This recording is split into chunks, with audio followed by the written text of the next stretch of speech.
Saturday morning, Elizabeth decided it was time to set Nora's plan into action. Jess, what are you doing this afternoon? She asked as she stretched across her twin's bed. Jessica was in front of her dresser mirror, lazily brushing her hair. She hadn't yet changed out of her pajamas. It took Jessica much longer to get moving in the morning than it did her twin. Elizabeth usually bounced out of bed alert and ready to meet the day. Jessica, on the other hand, tended to be somewhat grouchy for a good hour after she opened her eyes. Since she had been up less than 15 minutes, she wasn't in one of her better moods. She gave a lazy shrug. I'll probably go over to Leela's. She's invited some of the unicorns over to watch the new video she bought last week. Would you do me a favor? Elizabeth asked, using her most persuasive tone. Jessica stopped brushing her hair. That depends, she said suspiciously. What do you want? I need you to make certain that Leela and as many unicorns as you can get are in the Mercanty backyard at 2 o'clock this afternoon. Jessica whirled away from the mirror. In the Mercanty backyard? She exclaimed, her eyes wide. Do you think we're crazy?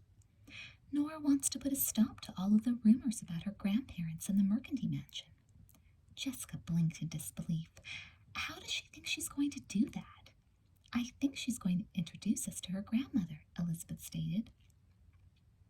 I don't want to be introduced to any witch, Jessica declared. Oh, come on, Jess, Elizabeth said. She's probably a very nice old lady. Jessica grunted. I'll bet. She probably needs some meat for her Halloween dinner. I don't know about you, but I don't want to end up in any witch's brew. Jessica, don't be ridiculous. Just bring Leela and the other unicorns to the Mercanty's backyard at 2 o'clock. What's in it for me? Jessica asked. That's blackmail, said Elizabeth. A slow smile spread across Jessica's face. I know. Elizabeth knew her sister was weakening. Whenever the two of them got to the what's in it for me stage, it was usually just a matter of coming up with a suitable bribe before Jessica gave in. In this case, Elizabeth knew the price would be high. I'll let you wear my new yellow sweater, Elizabeth suggested. Whenever I want to, Jessica added. Elizabeth swallowed hard. This was going to be worse than she'd expected. Okay. And you'll buy me a large popcorn the next time we go to the movies. With extra butter, Jessica went on. With extra butter, Elizabeth echoed, sighing. And you'll set the dinner table for me for the rest of the week. And, Jessica, Elizabeth warned, her voice rising. Elizabeth, I'm risking my life going over to the Mercantys. The least you could do for me is a couple of small favors. Jessica wore an expression of angelic innocence. What else? Asked Elizabeth. And you'll do the dinner dishes tonight. Is that all? Elizabeth asked sarcastically. Yes. Boy, you sure are pushing it. My new yellow sweater, setting the table, the dishes, and the popcorn, Jessica finished. Don't forget about the popcorn. Oh, all right, said Elizabeth. All right to all of it, but promise you'll be there. Jessica promised, crossing her heart as she did. At 1 o'clock, Jessica stood on the Fowlers' front porch. A rather tired and annoyed-looking maid answered the door. Just head toward the noise, she said. Jessica tried not to smile. Even she had to admit that the music coming out of Leela's room was pretty loud. She and Elizabeth were never allowed to play music that could be heard outside their bedrooms. When Jessica reached Leela's spacious room, she saw that Ellen Reitman, Tamara Chase, and Kimberly Haver had already arrived. The 4 girls were dancing to a rock video on Leela's color TV. Jessica joined them. A few minutes later, Janet Howell walked in just as the video ended. Isn't that the greatest song? Leela asked as the girls collapsed on the floor. My father picked it up on a business trip in London. Oh, Jessica said. Then your father will be here for your Halloween party? No, he left again this morning. This time he's in New York. Leela shrugged and added with a broad smile. But he promised me an expensive gift when he comes back next week. Do you ever miss not having your parents around? Jessica asked. She couldn't imagine what the Wakeville home would be like without her mother or father.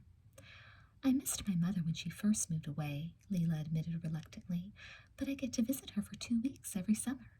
My father stops by for a few days, sometimes even for a week at a time, between business trips. Leela started looking through her video collection. Once you get used to it, it's sort of neat not having parents around to breathe down your neck. Yeah, Kimberly agreed. I sometimes wish my parents would take a long vacation. Leela removed a videotape from its case and plopped down on one of the overstuffed pillows on the floor. I'll show this one next, but first I want to tell you about an idea I have for a new club. A new club? Jessica said in surprise. What's wrong with the Unicorn Club? Leela laughed and tossed her gleaming brown hair. Nothing. I mean, in addition to the unicorns. This is what happened. Last week, Janet and I went to a Sweet Valley High football game with my aunt and uncle. My brother is on the varsity team, Ellen interrupted proudly. At high school games, they have cheerleaders, Leela explained. I thought maybe we could start something like that at Sweet Valley Middle School for basketball season. We could even think up our own cheers. The idea appealed to Jessica immediately. We could make pom-poms in our school colors and twirl batons. I'm a good dancer. I could make up some routines. The other girls were nodding and murmuring enthusiastically. Leela smiled. She was glad to see that her friends were as excited about her idea as she was. I thought we could call ourselves the Boosters. We'll probably have to get permission from one of the teachers, said Ellen. Don't worry, Leela assured her. I'll talk to Miss Langberg. I'm sure she'll like the idea. After some more discussion about the new club, the conversation turned back to Leela's Halloween party. So, only the servants will be here next Friday night? Ellen asked eagerly. Yes, Leela replied, but I think we need to get together with the other unicorns before then to make some special plans. What do you have in mind? Asked Jessica. I'm not sure, but I do know I want us to play a trick on Nora Mercanty, something she'll remember every Halloween for the rest of her life. Maybe we can decorate the Mercanty mansion, Tamara said, picking up on Leela's mood. We could put toilet paper on all of the trees and bushes, Ellen piped up. Leela's eyes gleamed with pleasure at the thought of tormenting Nora. We could, only I want to do more than just spread some paper around. That's kid stuff. Maybe we should ask some of the boys and see if they have any ideas. Maybe we should invite Nora to my party so we can really make a fool of her. Speaking of Nora Mercanty, I have a message to deliver from her, Jessica said nervously. The 5 other girls sat up straight. Elizabeth told me this morning that Nora wants us to meet her in the backyard this afternoon. Tamara's eyes were wide with disbelief. In the Mercanty backyard? I wouldn't set foot on that property. I mean, who knows what could happen? Leela was immediately suspicious. Why does she want us there? Jessica started to smile. Elizabeth told Nora that people were treating her badly because they thought her grandparents were hermits. Hermits? The unicorn screeched in laughter. Leela was the first to calm down. Why didn't Elizabeth tell her the truth? Nora wants to prove that her grandparents are normal old people, Jessica continued, ignoring Leela's question. She invited all the unicorns over to her house at 2 o'clock. Ellen glanced at her watch. That's only 20 minutes from now. I think we should go, Janet said. Leela stared at her cousin as if she were a creature from outer space. You can't be serious. I am serious, Janet assured Leela. Her eyes began to sparkle. I'd like to see what a real witch looks like in person. But it could be dangerous, Leela reminded her. Even if old Lady Mercanty is a witch, she's an old witch, Kimberly said. We could outrun her if we had to. A witch can work magic and cast spells, Leela said. What if she wants to get back at me for some of the things I've done to Nora? Her expression changed. Besides, she said huffily, who does Nora Mercanty think she is anyway? Inviting the unicorns to her house? We're a special club. We don't go to just anybody's house. The other unicorns nodded in agreement. Jessica, thinking of her promise to Elizabeth, not to mention the yellow sweater, the popcorn, and the chores she wouldn't have to do, finally said, I still have to admit that I am a little curious. Aren't you, Leela? Leela shrugged. I guess. Maybe a little. Why don't we just sneak around the back of the house and peek through the fence? Ellen suggested. After a long pause, Leela nodded her approval. Okay, let's go. The unicorns hurried out of the Fowler house and along the streets of Sweet Valley that led to the Mercanty mansion. Along the way, they passed Bruce Patman riding his bicycle. He stopped and grinned at them. "Where is the Unicorn Club going today?" Bruce asked. "To the Mercanty mansion," Jessica was quick to inform him. Bruce looked surprised. "You're kidding. You're going to the witch's house?" The girls quickly explained the situation. Bruce whistled loudly. "You really think she's going to introduce you to Old Lady Mercanty? I've never seen a witch before. I'm coming too." The girls were delighted. Bruce Patman was one of the boys they talked about the most. More than once they had rated him the cutest 7th grader in Sweet Valley. As soon as they came near the Mercanty mansion, the 6 girls and Bruce automatically slowed their pace and lowered their voices. They walked around to the backyard, following the high iron fence surrounding the entire Mercanty property. There was a space of about 6 inches between each iron bar, which made it easy to see into the backyard, even through the overgrown shrubbery. The 7 leaned their heads against the iron fence and silently surveyed the situation. The yard was overrun with weeds and untended fruit trees and shade trees. A table had been set up beneath a giant gnarled oak tree. Elizabeth and Amy were busy placing paper plates, glasses, and napkins on the table. Leela gave a snort of contempt. "So, the witch thinks she's going to have a Saturday afternoon tea party." "Shh," Janet warned her cousin. "Here she comes." The unicorns, along with Bruce Patman, crouched down behind the bushes where they couldn't be seen. The screen door on the back porch slammed shut. Nora carried a large pitcher of punch, which she set down in the center of the table. She gave a guarded smile to Elizabeth and Amy. "Do you think they'll come?" she asked. "Don't worry, Nora," Elizabeth said. "It's not quite 2 o'clock yet. They'll be here." "I'll go get the cookies," Nora said, returning to the house. When Nora had disappeared inside the mansion, the unicorns and Bruce crept closer to the open iron gate. "Lizzie," Jessica called in a hushed voice, "is it really safe to come inside?" Elizabeth gave a sigh of relief when she heard her sister's voice. She had been afraid the unicorns wouldn't show up. "Of course it's safe," she replied. Elizabeth watched as the unicorns took several cautious steps inside the backyard. Trailing behind with equal caution was Bruce Patman. "Have you seen Old Lady Mercanty yet?" Leela asked. "Not yet," Amy answered. Nora went to get some cookies that her grandmother had baked. She said she was going to ask her grandmother to come out as soon as everyone arrived, Elizabeth said. Leela and the other unicorns looked at one another. They were now well inside the Mercanty backyard. The screen door opened, and Nora came out carrying a tray loaded with freshly baked cookies. She stopped when she saw the unicorns. It was clear to everyone that she was very nervous.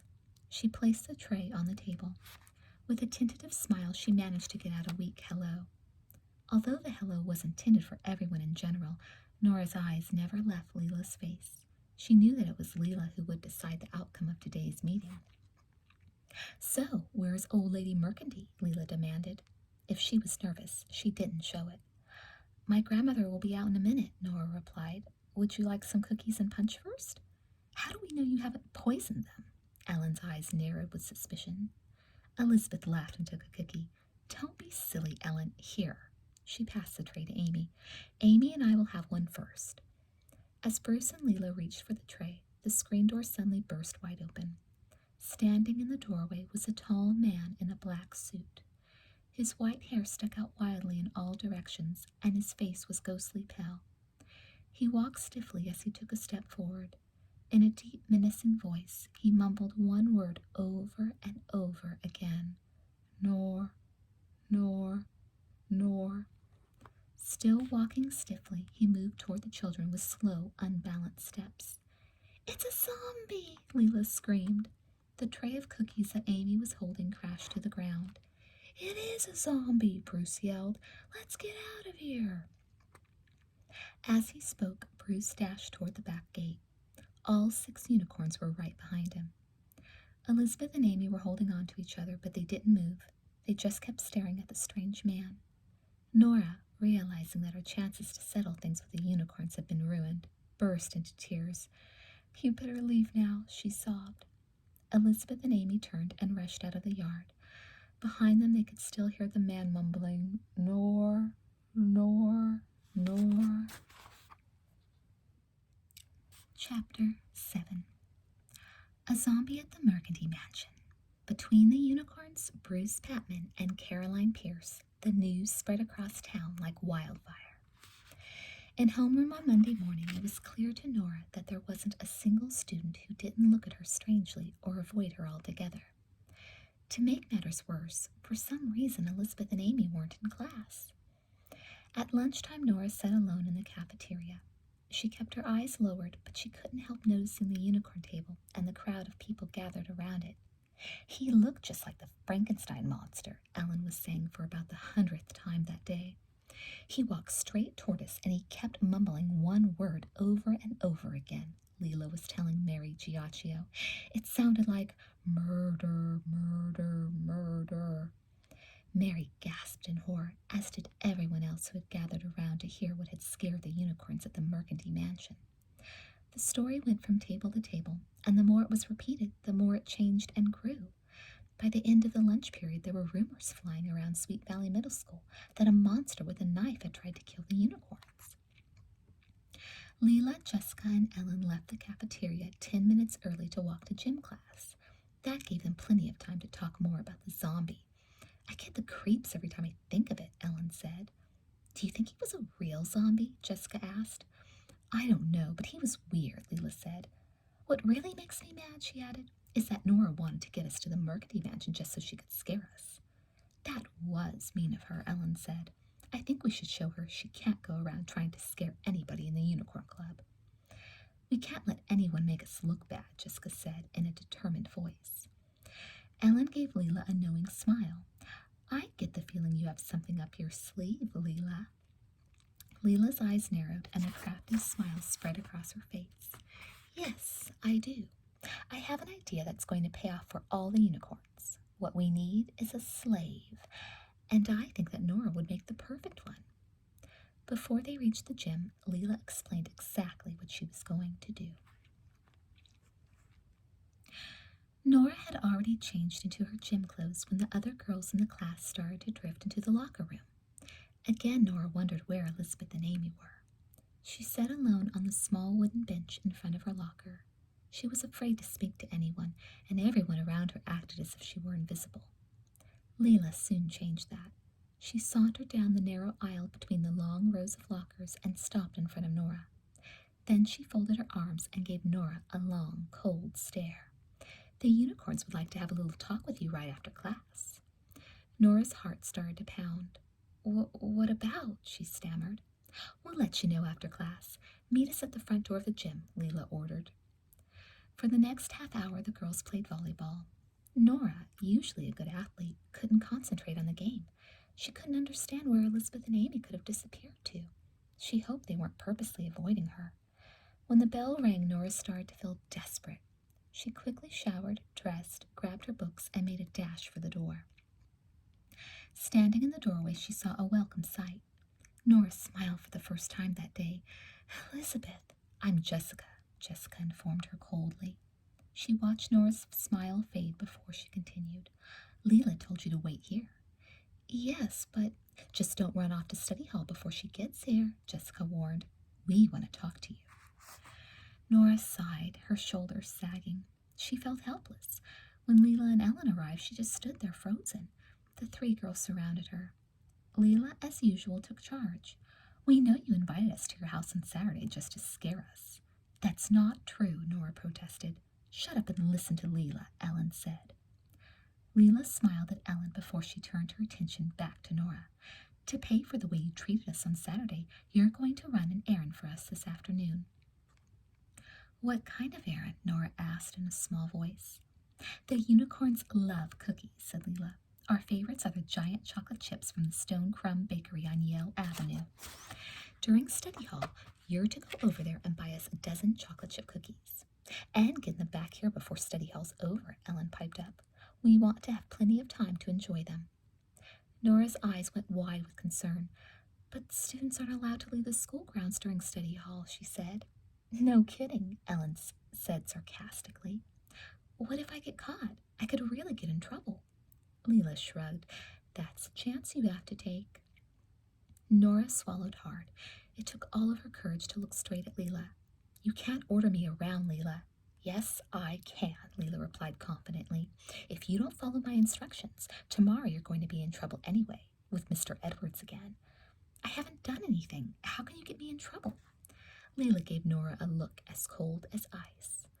I know the combination to your locker. If you don't do what the unicorns ask, then my wallet is going to be found inside it. Ellen and Jessica will tell Mr. Edwards they saw you take the wallet from my purse. Nora gasped. She knew that the vice principal wouldn't take her word against two eyewitnesses. She had to do whatever the unicorns asked her to. But I don't have any money, she said desperately. We know, Leela said haughtily. She opened her purse and shoved a $5 bill into Nora's palm. Take this and have the cookies back here by the end of study hall. With that, Leela turned on her heel and marched off. The other unicorns were close behind her. At the start of study hall, Nora asked for permission to go to the bathroom. She slipped out and hurried off the school grounds by way of the football field. She ran several blocks across town to the Some Crumb Bakery, and she managed to sneak back into the auditorium with 20 minutes left in the period. As she walked down the aisle to her seat, Nora stopped at the row where the unicorns were waiting.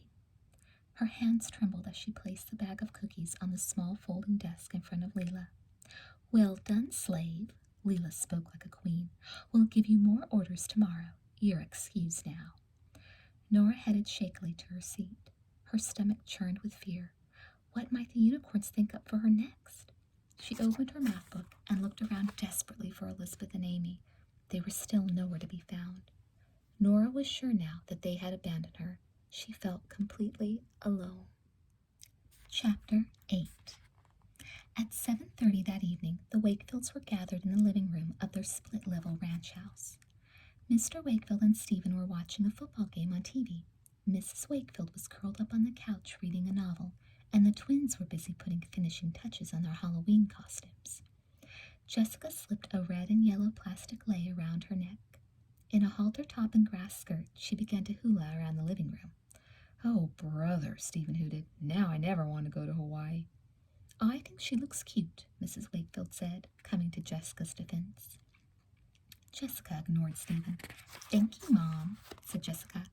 I bet Leela, Ellen, and I will win the ribbons for prettiest costume this year. All three of you are going to be hula girls? You better hope they're giving out booby prizes. Stephen gave his sister a teasing grin. Jessica kicked her brother lightly on the shin. I'd rather be a hula dancer than the creature from the Black Lagoon. Are you going to model your costume for us? Mr. Wakefield asked Elizabeth. I will, Dad, just as soon as I'm finished. Elizabeth was busy sewing a big, bright button on the front of a clown suit. Jessica, did you give Nora my message today? What message? Jessica pretended not to know what her twin was talking about. I told you this morning to tell Nora that I'd see her tomorrow, Elizabeth replied in an annoyed voice. I wanted you to let her know why Amy and I wouldn't be around today. Have you been doing something special at school, dear? Mrs. Wakefield asked. Yes, Julie and Amy and I were busy finishing up the newest issue of the Sweet Valley Sixers. It comes out at the end of every month. We've been working on it during homeroom, lunch, gym, and study hall. Elizabeth turned her attention back to Jessica. I hope the unicorns haven't been giving Nora a hard time. Jessica shrugged. You can't expect us to just forget that weird zombie coming at us, can you? She got us over to her house on Saturday just to scare us. That's not true, Elizabeth said. She wanted to try to make friends with you. Friends? Jessica sniffed. Who wants to be friends with a witch? She turned away and rushed out of the room, her grass skirt swishing as she walked. The next day at lunchtime, Elizabeth and Amy waited for Nora at their usual table in the cafeteria. They waved her over as soon as they saw her. Nora walked slowly to the table and gave them an uncertain smile. Hi, I thought you both decided not to be friends with me anymore, not after what happened last Saturday. We know that wasn't your fault, Nora, Elizabeth assured her. Amy and I haven't been around because we've been busy finishing the 6th grade newspaper. I told Jess to tell you where we were. Nora sighed. Well, she didn't. I know, Elizabeth replied, and I got the feeling after talking to her last night that the unicorns are bothering you again. They treat me like a slave, Nora said sadly. Both Amy and Elizabeth listened as she filled them in on all that had happened the past 2 days. Not only had they sent her on errands, that morning in social studies, Leela had ordered Nora to make extra copies of the previous night's math homework for Leela, Jessica, and Ellen to use. When she finished explaining, Nora said to Elizabeth, "It's hard to believe that you and Jessica can be so different." Elizabeth looked embarrassed. She was usually quick to defend her sister, but not this time. "I'm really sorry, Nora. I'm just furious at Jessica. If my parents ever found out about this, she'd be grounded for a month. Maybe we can think of some way to stop the unicorns from bugging you so much." Elizabeth had thought about confronting Jessica about the unicorn's mean treatment of Nora, but Elizabeth knew from experience that when Jessica was backed into a corner, she fought back with all her might. But if she were left alone, Jessica grew tired of most things pretty quickly. Maybe that was it. Maybe instead of fighting against the unicorns, it would be better if Nora kept doing whatever they asked. They got bored quickly. With Halloween only a few days away, maybe Leela Fowler would be so caught up with planning her party she'd forget all about her slave. But Elizabeth didn't know that the unicorns had a big surprise in store for Nora Mercandy. Chapter 9. The following morning, Nora's heart sank as she saw Leela, Jessica, and Ellen waiting for her in the hallway outside homeroom. "Oh no," she thought, "another order." Nora tried to walk past them, but the unicorn threesome blocked the way. Leela gave her a friendly smile. "Nora," she said lightly, "we want to talk to you for a minute, please. We want you to know how sorry we are for the way we've treated you." She sounded almost pleading. What did you say?" Nora's shock was evident from the expression on her face. Leela repeated with her sweetest smile, "I said that we're sorry for the way we've been acting." Nora studied Leela carefully. The light brown eyes and the friendly smile seemed sincere, but how could they be? Nora grew even more puzzled when Leela said, "The unicorns had a meeting last night. We decided that what happened last Saturday wasn't your fault. We've decided we would like you to be our friend." Nora was speechless. Her eyes slowly and carefully searched the face of each girl. Her gaze was returned by 3 warm smiles. Slowly Nora turned and entered homeroom, too shocked to say a word to anyone. At lunchtime, Elizabeth and Amy waited for Nora at their usual lunch table. But as she looked around the crowded cafeteria, Amy suddenly gasped, "I don't believe it!" Elizabeth's eyes widened in surprise. Nora Mercandy was surrounded by unicorns. She was sitting at the unicorn table between Leela and Jessica. The girls were talking and laughing together. From where Elizabeth and Amy sat, it appeared that Nora had found a whole new group of best friends. "You can't believe it," Elizabeth exclaimed. It's impossible. Something must be wrong." Seated at the unicorn table, Nora felt very nervous and uncomfortable. She glanced over at Elizabeth and Amy. She wished she could join them, but she didn't want to make the unicorns angry at her again. She was still suspicious, but she had to admit they were being nice. "And after school today we're going to the Dairy Burger for a Coke," Leela said. "We'd love you to join us." "The Dairy Burger?" Nora repeated. "All the really neat kids hang out there," said Jessica. "It will be my treat," Leela offered. Her brown eyes were warm and friendly. She smiled at Nora. For the first time since meeting her, Nora realized that Leela was rather pretty. The unicorns didn't let Nora out of their sight for a single moment, and they were nice to her for the entire day. Even though she and Elizabeth exchanged a quick hello during gym class, they couldn't talk privately. At the Dairy Burger, Nora sat awkwardly amid a large group of unicorns, including lots of 7th and 8th grade girls. Nora was starting to relax a little, but when she saw Bruce Patman coming toward the unicorn table, she drew in a quick breath. She hoped he wouldn't say anything nasty about the scene in her backyard the previous Saturday. To Nora's amazed relief, Bruce grinned at her. "Hi, Nora," he said in a warm, friendly voice. "I guess I should tell you I'm sorry about rushing off the other day." Nora stared at Bruce. He sounded really sincere. She forced herself to say in a light voice, "That's okay." "Has Leela invited you to her Halloween party yet?" Bruce asked. No." Nora felt her face turning red. "I was just about to ask you, Nora," Leela smiled. "I'm having a Halloween costume party at my house at 7:30 tomorrow night. A lot of kids from school and all of the unicorns will be there. I hope you can come too." "Well, I don't know," Nora hesitated. "Elizabeth and Amy will be there," Jessica was quick to add. "It's going to be a great party," Leela promised. Thank you, Leela. I'll have to ask my grandparents. It sounds like fun, Nora said politely. What kind of costume are you planning to wear tomorrow, Nora? Asked Jessica. I don't know, Nora answered. At my other school, we didn't dress up on Halloween. I guess I'll see what kind of old clothes I can find at my grandparents' house. I have an idea, Leela said. Why don't you come as a witch? That would show everybody you didn't take all the teasing seriously. I could, Nora said slowly. I'll see. After they had ordered sundaes, Nora excused herself to go to the bathroom. As soon as she was out of sight, the unicorns doubled over, laughing. Janet Howell, the club president, was the first to recover. That stupid witch really believes we're her friends. Just wait until tomorrow night, Bruce snickered. Is she in for a surprise? Jessica spoke through a fit of giggles. Leela's sly expression had returned. I can't wait to get a look at her face when she finds out this was just a trick to get her away from her house and to make a fool of her for coming dressed as herself, a witch. Just make certain she stays at your party for at least half an hour, Bruce said. It will take us that long to really do a job on the Mercandy mansion. Jessica asked curiously, What are you planning to do exactly? Quiet, Bruce warned. We'll tell you later. Here she comes. When Nora returned to the table, there was an uncomfortable silence. Finally, Bruce waved at all the girls. See you tomorrow. Yes, tomorrow, Nora said to Bruce with a wink. It's going to be the best Halloween ever. Chapter 10. There was excitement in the air when Jessica and Elizabeth woke up the next morning.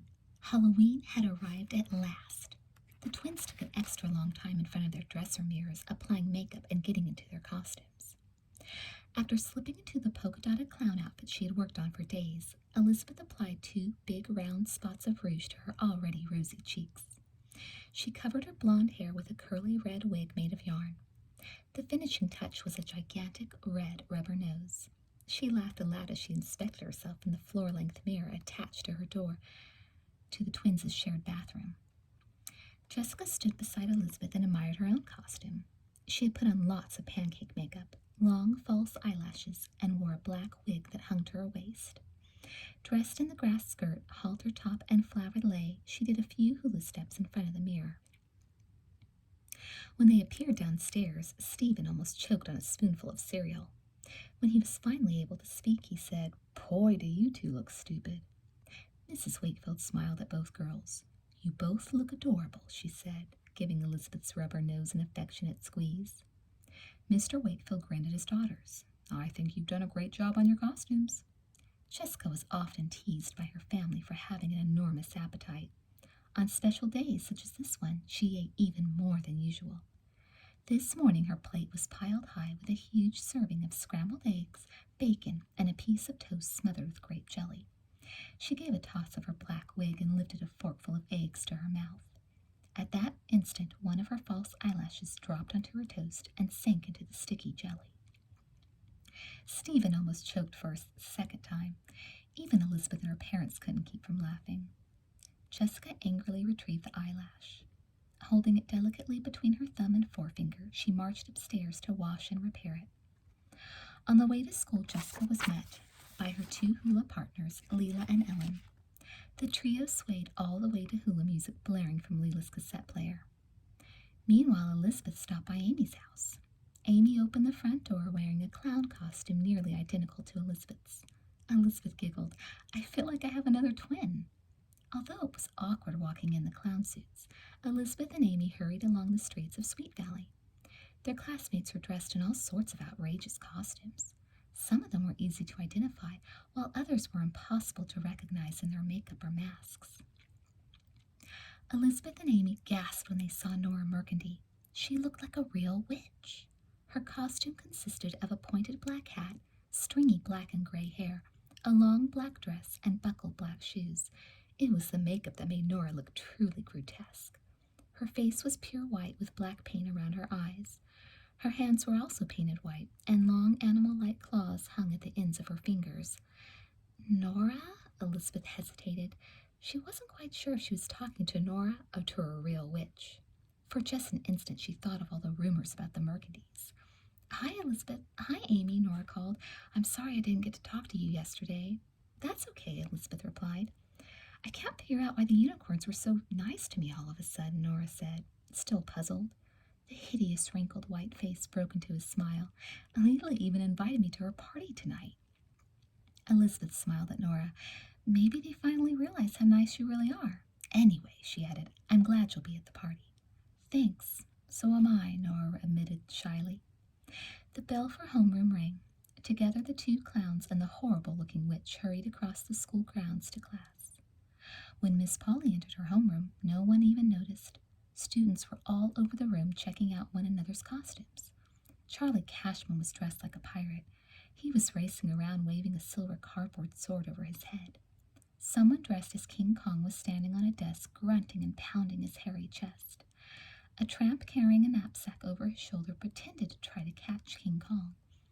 Above the din was the hula music coming from Leela's cassette player. Elizabeth and Amy came into the class and found their seats.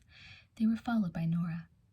When Nora entered the room, Leela turned off her hula music and stared. Suddenly the room became silent. All eyes followed Nora as she walked to her desk.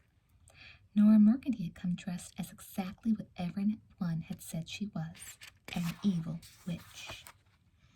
Even Miss Polly was impressed by Nora's costume. That's the most authentic-looking witch's outfit I believe I've ever seen, Nora. Nora replied with a shy, thank you.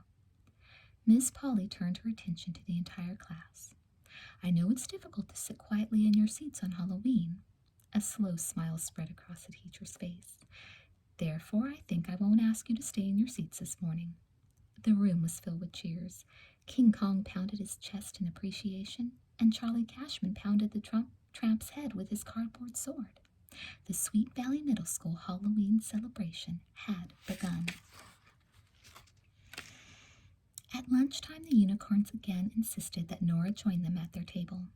That's really a spooky costume, Nora, Jessica said in an admiring tone. How did you ever put it together? Leela asked. Nora shrugged. I talked to my grandmother. She looked around the attic and came up with this outfit just as you suggested. The unicorns exchanged silent but curious glances. Why would anyone have such realistic-looking witches' clothes in their attic unless... You're coming to my party tonight, aren't you? Leela asked. Yes, if I'm still invited, Nora said shyly. Of course, Leela insisted. It just wouldn't be the same without you. Nora didn't notice the sly smile that crossed Leela's face as she spoke. Leela Fowler's Halloween party started at 7:30. Many of the 6th graders from Sweet Valley Middle School had been invited, along with a number of 7th and 8th graders. Of course, all the unicorns were there. Leela walked from group to group and did her best to make everyone feel honored that they had been invited to her party. From time to time, she adjusted the blue ribbon she had won in Miss Polly's class so that everyone would notice. Just as Jessica had predicted, she, Ellen, and Leela had won prizes for the prettiest costumes. Leela smoothed down her dark wig as she approached Rick Hunter and some of his 7th grade friends. I'm so delighted you could come to my party, Rick, Leela said in her most sophisticated voice. She batted her fake eyelashes, hoping they made her look sexy. Do you have something in your eye, Leela? Rick asked. No, Leela replied. She decided it was time to change the subject. Rick, Leela said coyly, you know I have my own private tennis court in the backyard. I wish you'd come over and play sometime. Thanks, Leela. Maybe I will. Rick looked around the enormous living room. Speaking of tennis, I was wondering if Nora Mercandy is here. Leela was definitely not happy with the way the conversation was going. She should be here any minute now, she sniffed. Rick nodded. I'll just keep an eye out for her. I want to set up a tennis date with her, too. Annoyed, Leela moved towards some of her unicorn friends. At least they would appreciate her. She sidled up to Ellen, Janet, and Jessica. Guess what, Leela said. I talked to Miss Langberg today. She gave us permission to organize the Booster Club. Good, Jessica replied eagerly. I can hardly wait. I have some great ideas for cheerleading routines. Well, there's a catch, Leela added with a frown. Miss Langford said we would have to hold tryouts for the club. She said they would have to be open to anyone who's interested. Oh, both Ellen and Janet groaned in disappointment. Jessica shrugged. So what's the big deal? The tryouts can be open to everyone. Her dimple deepened in a sly smile. That doesn't mean we have to choose just anyone. That's right, Ellen said with a grin.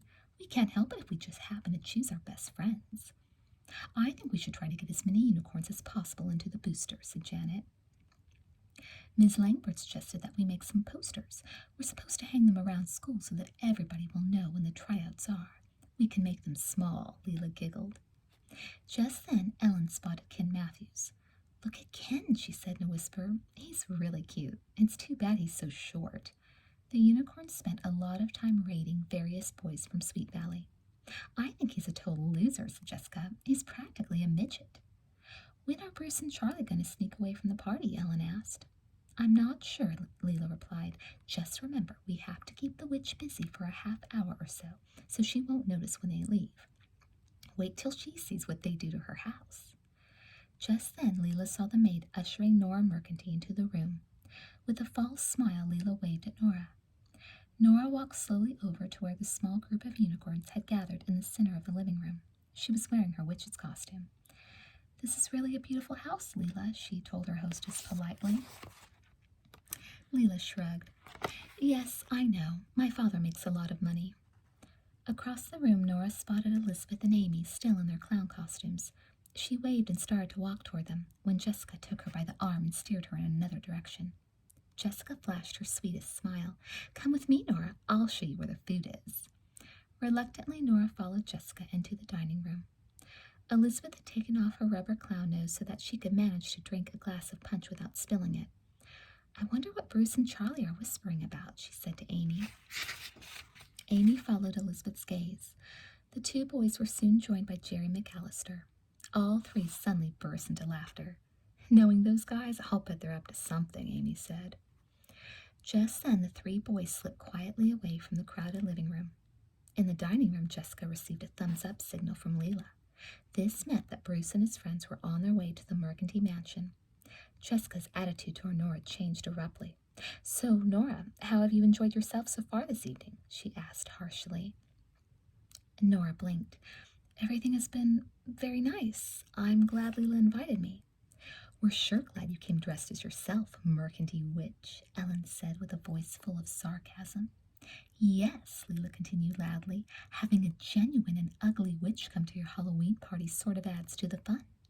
Some of the other guests turned around and stared. A few of them snickered. Nora just stared at the unicorns. They had turned against her again. This had all been a trick to get her to Leela's party and make fun of her. But why? Were they going to do something terrible to her? Tears sprang to her eyes. She had to see Elizabeth and Amy. She turned and started into the living room.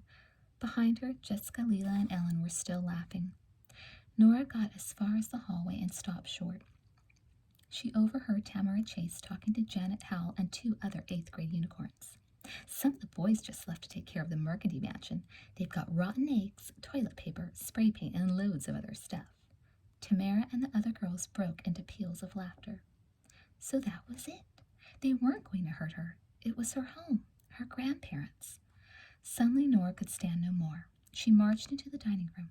Trembling with rage, her cries could be heard throughout the Fowler house.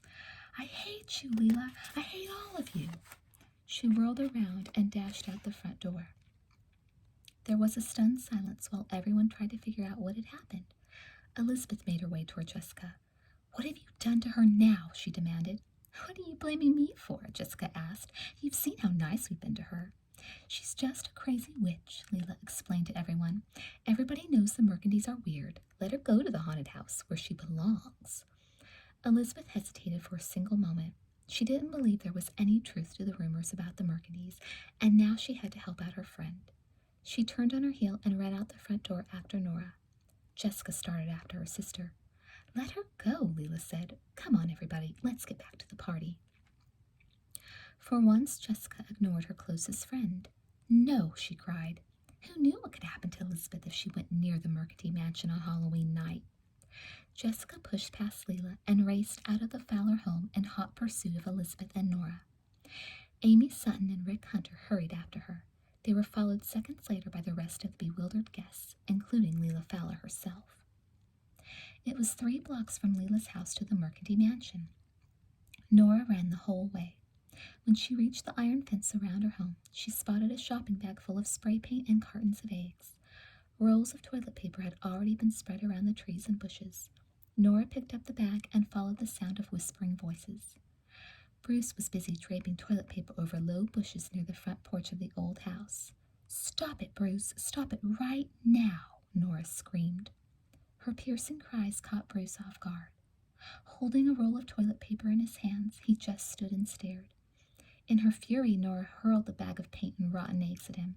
Sobbing and nearly hysterical, Nora climbed the sagging porch steps and ran inside the house. Elizabeth had reached the mansion in time to see Nora scream at Bruce. She ran up the porch steps and pounded on the front door. "Nora!" she cried, but she heard no sound except the echo of her knocks deep within the house. Elizabeth slowly turned the huge brass doorknob. The door opened and she stepped inside, into the darkness. Jessica approached the old Spanish house just as the heavy oak door closed behind her sister. She felt as if Elizabeth had been swallowed up by the evil mansion. "Lizzie!" she cried as the crowd of party guests came straggling around the corner. She waved toward the house. "My sister's inside. We've got to help her." Only Amy and Rick moved at all. Everyone else stood stock still. "You've got to be crazy," Leela exclaimed. "We wouldn't go in that creepy place for anything." Jessica clenched her fists. Her blue-green eyes were full of contempt. "You won't lift a finger to save my sister from... Her face turned pale at the thought of what might be inside. "Well, I'm going in there, and if I can't save Lizzie, it will be all your fault, Leela Fowler." She made a frantic dash for the door and pushed as hard as she could. The sinister blackness of the Mercanty mansion closed around her. Chapter 11. A full moon hung in the sky behind the Mercanty mansion. The crowd outside gasped in horror as they watched Jessica Wakefield vanish inside Sweet Valley's most notorious dwelling. Amy Sutton spoke first. "I'm going in too." She headed for the door. "So am I." It was Rick Hunter. He turned toward the crowd. "Let's all go. There are enough of us. What's there to be afraid of?" No one looked convinced, but a few at a time they walked slowly down the overgrown path toward the old battered porch. The front door was still open a crack. Led by Amy and Rick, they entered the mansion in small groups. The unicorns, along with Bruce and the other boys who had been vandalizing the Mercanty yard, were the last to go in. From what seemed like miles away, somewhere in the upper reaches of the mansion, they heard Jessica scream, "Lizzie!" Following the sound of her voice, they moved quickly up a large circular staircase to the second floor. From there they started to climb a flight of narrow steps that led to the very top of the mansion. Their eyes adjusted to the dim light as they made their way into the attic of the Mercanty mansion. Elizabeth was trying to comfort Nora as Jessica rushed to her side. "Lizzie, are you all right?" Elizabeth saw the frightened expression on her sister's face. She knew it must have taken all of her courage for Jessica to follow her inside the Mercanty mansion. She hugged Jessica. "It's okay, Jess. I'm all right." Nora and the twins suddenly became aware of the crowd that had followed them into the attic. Nora's sobs had quieted. She found a handkerchief in the pocket of her witch's costume. She wiped tears from her eyes, and in doing so, left a trail of smeared makeup across her cheek. "Look!" Rick Hunter was the first person to discover the posters that hung on every wall of the cavernous room. Each one was of a magician wearing a black suit and cape. Beneath the pictures were the words, "Marvelous Marvin" and "Paris, London, New York." "I've heard of him," Rick said slowly. "So have I," said Ken Matthews, clearly impressed. "My father talks about him sometimes. He used to be the most famous magician in the world." "He's my grandfather." Nora spoke these words shyly, but her head was raised in pride. "When he was a boy, he worked with Houdini." "Houdini?" everyone repeated in hushed voices. "I've heard of him. He was the greatest magician that ever lived," Bruce Patman exclaimed in awe. "That's true," said a voice from the doorway. "My husband learned his most spectacular tricks from Houdini himself." Everyone turned their attention to the old woman who had just spoken. She had bent shoulders and gray hair. Her face was white and wrinkled, but her eyes smiled kindly and her voice was gentle. The old woman made her way to her granddaughter's side. She wrapped her arms around Nora. "My poor little Nora hasn't had an easy time since she moved to Sweet Valley." She looked around the room at each person. Her eyes seemed old and wise.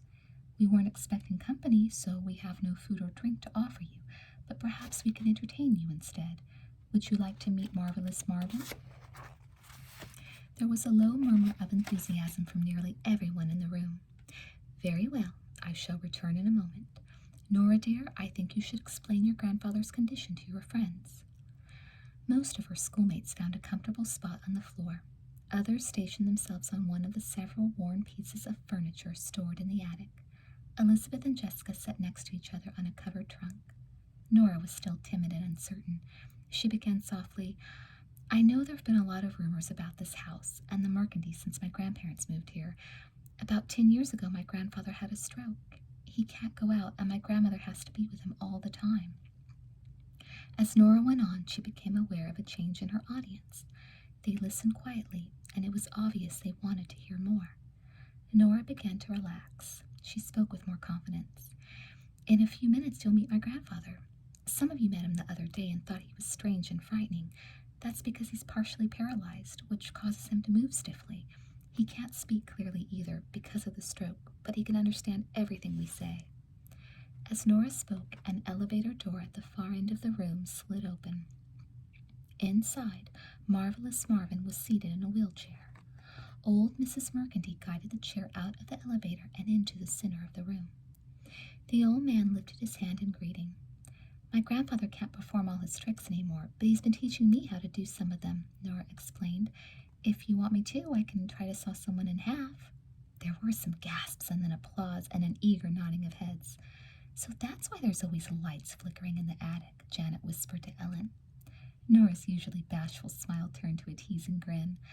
Leela, would you like to volunteer to be sawed in half? Leela turned pale. No way. Nora's audience laughed at the stricken expression on Leela's face. The laughter was followed by a few nervous giggles. With a smile, Nora walked to where the Wakefield twins were sitting. You don't know it, but you're sitting on a coffin. Both Elizabeth and Jessica leaped to their feet. There was more nervous laughter. Nora took hold of the black satin cover the twins had been sitting on and gave it a sudden yank. A short wooden coffin was revealed. Nora opened the lid. Elizabeth, would you trust me to saw you in half? Elizabeth stared wide-eyed first at the coffin and then at Nora. I'm kind of used to being in one piece. Are you sure it's safe? I've never done it with a real person before, so I really won't know until I give it a try, Nora replied with a laugh. Elizabeth looked even more uncertain until Nora whispered something into her ear. Elizabeth still looked a little nervous, but nodded. Then she climbed into the coffin. There were special holes in either end.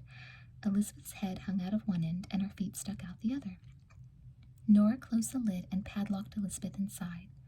Jessica shuddered when she saw Nora reach behind the curtain and pull out a long saw.